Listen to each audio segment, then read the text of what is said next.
بسم اللہ الرحمن الرحیم۔ الفوز الکبیر الباب الاول ہے فی بیان العلوم الخمسہ، الفصل الاول ہے فی علم الجدل، سبق نمبر 25 میں خوش آمدید۔ آج کے سبق کے اندر ہم سبب التساہل وارتکاب المناہی پڑھیں گے۔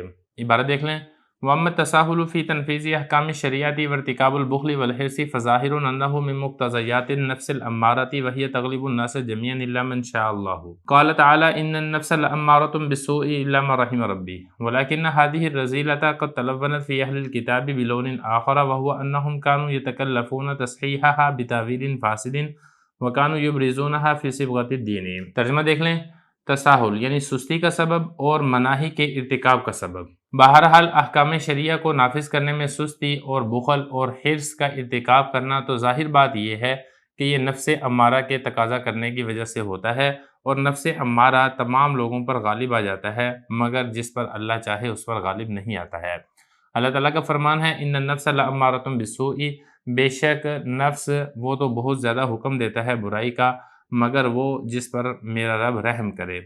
لیکن یہ بری خصلت اہل کتاب میں ایک دوسرے رنگ میں ظاہر ہوئی، اور وہ یہ کہ اہل کتاب فاسد تعویل سے بتکلف اس کو صحیح قرار دینے کی کوشش کرتے تھے، اور وہ اس کو دین کے رنگ میں ظاہر کرتے تھے۔ عبارت و ترجمے کے بعد کچھ الفاظ ہیں جن کی لغوی صرفی تحقیق دیکھ لیں۔ پہلا لفظ ہے تساہل، یہ باب تفاعل کا مصدر ہے اور اس کا مطلب ہوتا ہے سستی اور کاہلی۔ آگے ہے مناہی، یہ منہیون کی جمع ہے، ممنوع اور ناجائز کام کو کہا جاتا ہے۔ اس کے بعد آگے دیکھیں رذیلہ، یہ بری خصلت کو کہا جاتا ہے، اس کی جمع رذائل آتی ہے۔ آگے ہے تلونت، تلونا یتلون تلونن، باب اس کا تفاعل آتا ہے اور اس کا مطلب ہوتا ہے رنگین ہونا، یہ لون سے ہے، لون رنگ کو کہا جاتا ہے۔ ابرز یبرز، ابراز اس کا مطلب ہوتا ہے نکالنا اور ظاہر کرنا۔ عبارت ترجمہ لغوی صرفی تحقیق کے بعد چلتے ہیں اس کی تشریح کی طرف۔ دیکھیں جو یہود تھے یہ شرعی احکام کو نافذ کرنے میں سستی اور کاہلی کیا کرتے تھے، اور یہ بری خصلتوں میں مثال کے طور پہ کنجوسی ہے اور اسی طریقے سے لالچ ہے، اس قسم کی بری خصلتوں اور عادتوں کے اندر مبتلا تھے۔ اب اس کی وجہ بظاہر یہی ہے کہ وہ نفس پرستی کا شکار تھے اور نفس امارہ کے نقش قدم کے اوپر چلا کرتے تھے، اور یہ والی بات بالکل ظاہر ہے، جو انسانوں کی اکثریت ہے وہ اسی نفس امارہ کی وجہ سے گمراہی کے اندر داخل ہو چکی ہے۔ ہاں میرا رب جس کے اوپر رحم کرے اور اللہ تعالیٰ جس کو بچانا چاہے، صرف وہی نفس امارہ کے شر سے بچ سکتا ہے۔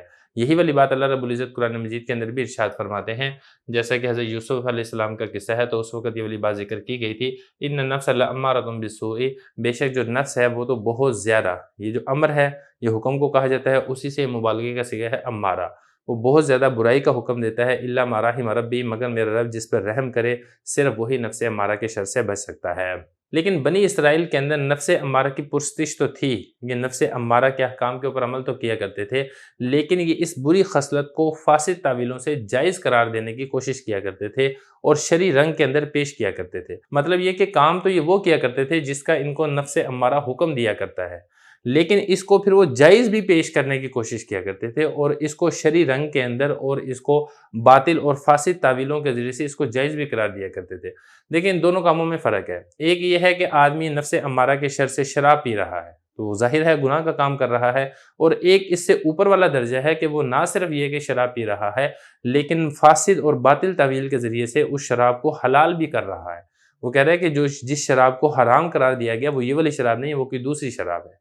تو یہ والا جو کام ہے یہ ایک اور اوپر لیول کے درجے کا ہے۔ تو یہی والے جو یہود تھے یہ اسی خرابی اور برائی کے اندر مبتلا تھے کہ یہ نفس امارہ کے شر کی وجہ سے گناہوں کے اندر، بدعات کے اندر، خرافات کے اندر مبتلا تو تھے ہی، لیکن باطل اور فاسد تعویل کے ساتھ یہ اس کو جائز قرار دینے کی کوشش کیا کرتے تھے۔ تو ان کی جو نفس پرستی تھی وہ ایک، جیسے ہم کہتے ہیں نا، ایڈوانس لیول کی تھی، تو ان کی نفس پرستی اس اوپر کے لیول تک پہنچی ہوئی تھی۔ افسوس کی بات یہ ہے کہ آج بھی بہت سارے مسلمان ایسے ہی ہیں، خلاف شرع کاموں کا ارتکاب تو کرتے ہیں لیکن ساتھ ساتھ یہود کی طرح ان کو جائز قرار دینے کی بھی کوشش کیا کرتے ہیں۔ خاص طور پر مسلمانوں کے اندر جو بدعتی فرقے ہیں وہ سب کے سب اسی خرافات اور بیماری کے اندر مبتلا ہیں۔ اب ذرا عبارت دیکھیں، فرما رہے ہیں کہ شرعی احکام کے نافذ کرنے میں سستی اور بخل، کنجوسی کا ارتکاب کرنا، لالچ کا ارتکاب کرنا تو ظاہر بات یہ ہے کہ یہ مقتضیات، یہ تقاضا کرنے کی وجہ سے ہے۔ کس کے تقاضا کرنے کی وجہ سے؟ نفس امارہ، اس کام کا تقاضا کرتا ہے کہ انسان کنجوسی کرے، انسان لالچ کرے اور انسان شرعیہ کام کے اوپر عمل کرنے میں سستی کرے، تو نفس امارہ کے غلبے کی وجہ سے لوگ یہ والے کام کیا کرتے ہیں، اور جو نفس امارہ ہے یہ اکثر لوگوں پر غالب آ چکا ہے، مگر یہ کہ جس پر اللہ چاہے اس پر نفس امارہ غالب نہیں آتا ہے۔ اللہ تعالیٰ یہی والی بات قرآن مجید میں بھی ارشاد فرماتے ہیں، ان النفس لامارۃ بالسوء الا ما رحم ربی۔ لیکن یہ جو بری خصلت تھی یہ اہل کتاب میں، یہودیوں میں ایک دوسرے رنگ کے اندر ظاہر ہوئی۔ وہ دوسرا رنگ یہ تھا کہ وہ فاسد تعویل کی وجہ سے اس کو بتکلف صحیح قرار دیا کرتے تھے۔